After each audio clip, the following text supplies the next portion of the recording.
Tauda hears a strange whisper in his head, calling him to a certain direction. A shed catches his eye in the distance. He decides that that must be the storage shed, as it most closely resembles the description they were given. The door opens to reveal a gloomy spiral staircase that goes deep underground. This place is certainly not like any storage shed Kurumaru has ever seen in his life, and he tells Tuda about his doubts. The latter just assures him, even if it is the wrong place, they are already a bit deep in, and it might just be better to keep going down. They always have the option to head back if it was the wrong place. They climb down the full spiral and enter a large cavern underground. Either this is the most eerie and grandiose storehouse in the world, or someplace completely different where they shouldn't have entered right then. There are a few structures underground there too, and led by curiosity, they decide to go to that place. On an open roof-type floor, there is an altar with a sword struck in the ground and a guy sitting nearby gulping down sake in shabby attire. He asks the two boys first whether they were the two newbies Yukian brought here to the island recently. Then he goes to introduce himself as Yuki holder number 2, Jinbei Shishido, the self-proclaimed leader of the Yuki holders. The boys are surprised at first. Being number 2 means that he must be a very strong immortal. But Jinbei, as talented as he is, keeps exuding various proofs of how he is just a shabby drunkard who cares only about alcohol.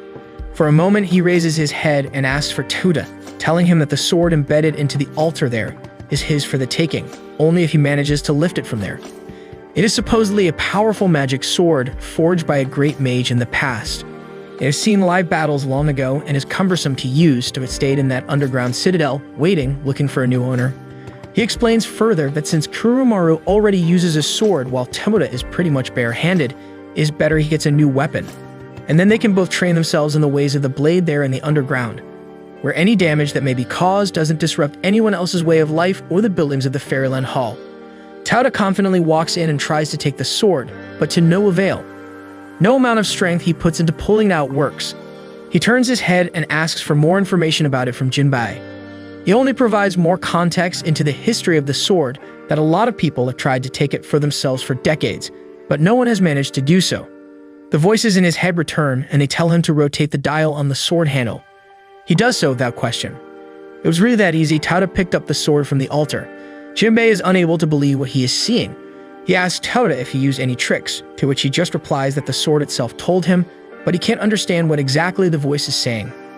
Jinbei sighs and talks to the sword, addressing it as Kurobo, telling it not to reveal the secret that easily. The consciousness in the sword retorts, saying it is rather boring and uneventful in the underground there. It has been waiting there for over a decade, with nothing to do in the meantime. The sword plays around, joking that the sword has chosen its master, like in the fantasies, and that Jinbei can teach Tauda all about it. Jinbei still acts too casual about the whole thing and hands the sword back to Tuda, playing a little mischief.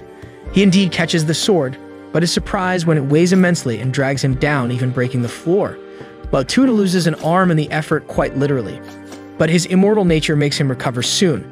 Jinbei takes back the sword and informs Tuda of its true nature, as a magical sword that harnesses the power of gravity to amplify its strikes.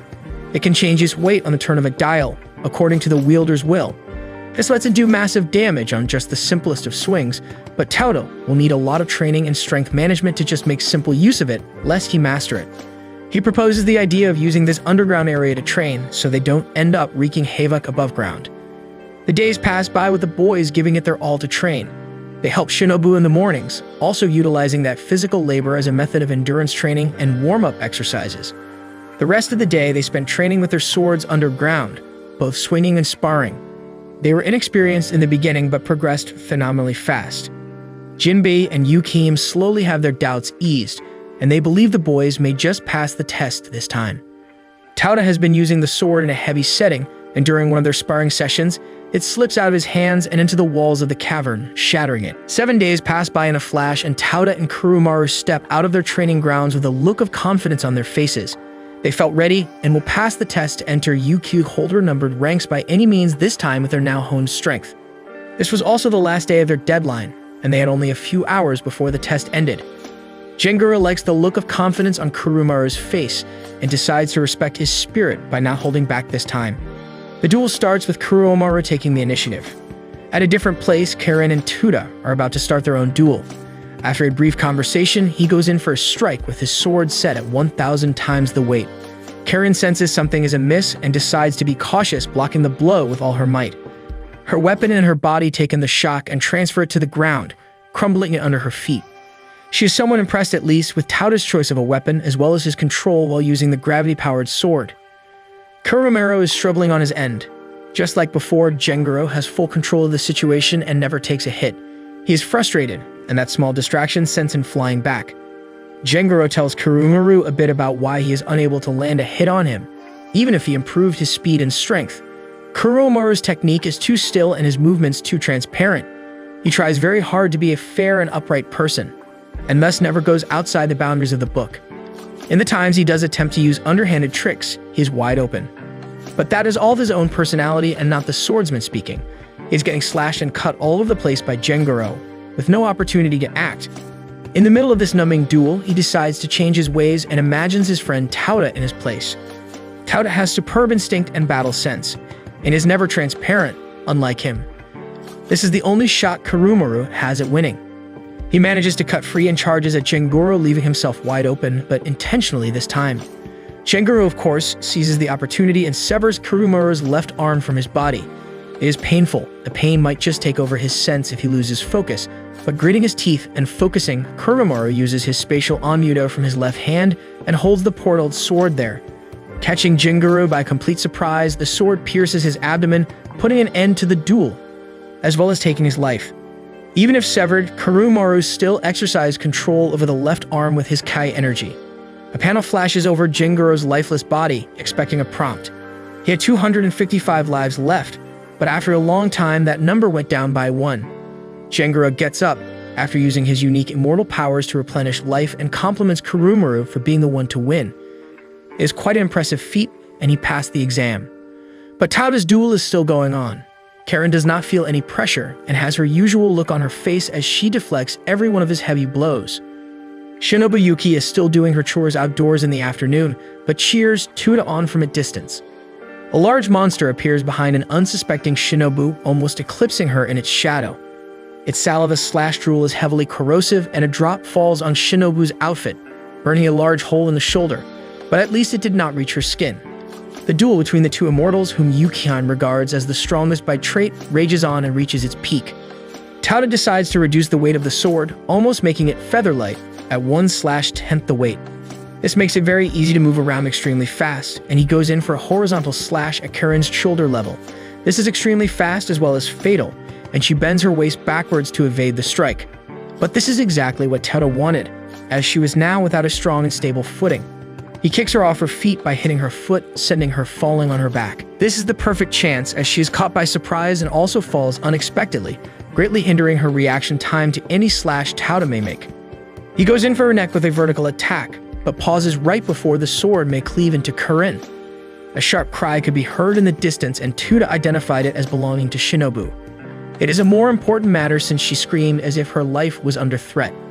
Tauda runs off in the direction of the source to find Shinobu pushed back against a wall, and with all her escape routes cut off by a whole group of large monsters. Every bit of their breath and saliva that touches things corrodes it. Her clothes are badly affected, and the burn is starting to almost reach her skin, causing her to panic. Tauda is almost about to jump in with his sword at a high setting to obliterate all the monsters in one fell swoop. Karen makes it in time to stop him since he too was rushing in without thinking. A hit like that may end up killing Shinobu too. Karen decides she will lure the monsters away, while Tauda can then move in to pull Shinobu out of that corner and into a safe spot. Then they can take care of the monsters. She does exactly that, grabbing the monster's attention and runs away. Unfortunately, one of the monsters split off from the group and went after Shinobu, the easy prey. Tauda jumps in and slays the beast, saving her in time, then takes her to a nearby roof where she would be saved. Kurumaru and Gengoro arrive, responding to the noise, and ask about what is happening there. Leaving Shinobu in their care, Tauda dashes to Karen's location with the monsters and jumps in with his sword at 50,000 times the setting, practically bombing the place, leaving a crater in its wake and obliterating the monsters. As the dust cleared, Tauda couldn't see Karen. She emerges from a pile of rubble in a short while, with her clothes in tatters. It is indeed an overreaction from Tauda, demolishing the whole region when he could have simply killed the monsters with a significantly lower setting of the magical sword. Yukam arrived at some point of time as she witnessed it all. Amused at the collateral, she praises Tauta and Karen for taking control of the situation. She answers his question, informing him that the monsters were probably the ones contained in the underground facilities that were used for the usual exams. They must have escaped somehow en masse, probably through a hole that they discovered a few days ago when a wall of the facility was shattered. Changing the topic, Yukim addresses something more important here, the results of the test. It was sundown, and the deadline was over a while ago already. Karen, Tauta, Kirumaru, Genruru, and Shinobu are all in attendance around Yukim. This prompt from her makes Tauta quite flustered indeed as they all eagerly await the results.